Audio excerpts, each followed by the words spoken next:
আমাদের ভালো নির্বাচন করার ছাড়া অন্য কোনো বিকল্প নাই। দেয়ালে পিঠ থেকে গেছে, আমানত যখন আপনার উপর গেছে, আপনি হিন্দু কি মুসলমান খ্রিস্টান কি বৌদ্ধ, নো ম্যাটার, আপনাকে বলা হয়েছে you do it according to law but you are not doing ইট।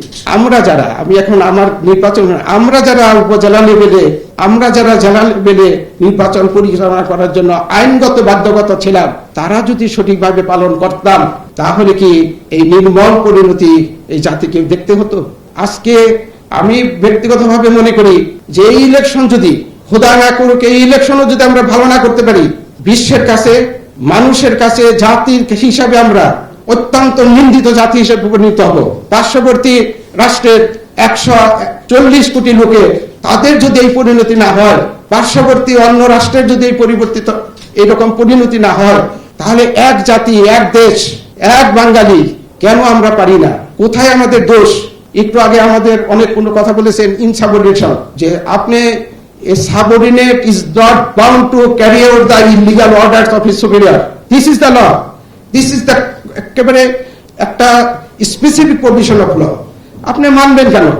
আপনার উপর দায়িত্ব দিয়েছে, আমানত যখন আপনার উপর গেছে, আপনি হিন্দু কি মুসলমান খ্রিস্টান কি বৌদ্ধ, নো ম্যাটার, আপনাকে বলা হয়েছে you do it according to law but you are not doing it. তাহলে এটা কি আপনার দোষ? না আপনি গিয়ে বলবেন প্লে? কেউ শুনতে চায় না ভাই, আমি অনেক বয়স্ক লোক। সব মশার বিরুদ্ধে সুরক্ষা দিতে এলো বসুন্ধরা এক্সট্রিম অ্যারোসল, মশার বিরুদ্ধে এক্সট্রিম সুরক্ষা। কেউ প্লিজ শুনতে চায় না যে আমি কাজটা পারি নাই, কেন পারি নাই। আপনার অফিসারকে আপনি জিজ্ঞেস করবেন, কেউ শুনবেন না, আপনিও শুনবেন না। আমি একটু দেরি করে এসেছি, আজকে দেরি হচ্ছে, এবং আমি রওনা দিয়েছি, প্রথম আসতে পারি নাই।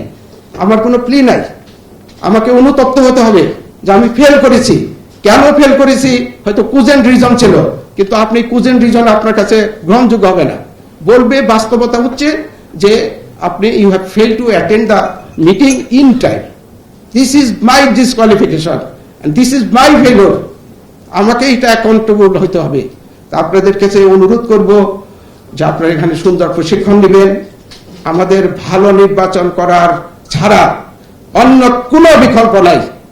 দেয়ালে পিঠ থেকে গেছে, অনুগ্রহপূর্বক আমরা আমাদের যার যার দায়িত্ব, সেই দায়িত্ব যদি আমরা পালন করি, নিশ্চয়ই আমরা মুক্তিযুদ্ধ যেহেতু করে স্বাধীনতা নিয়েছি, নিশ্চয়ই আমরা আমাদের সকল প্রতিকূল অবস্থাকে বৃদ্ধাঙ্গুলি দেখিয়ে সত্য এবং ন্যায় প্রতিষ্ঠা করার স্বার্থে সুন্দর, সুষ্ঠু এবং সাধারণ একজন মানুষের নিকট যে গ্রহণযোগ্য নির্বাচন, সেই নির্বাচন দিতে পারবো।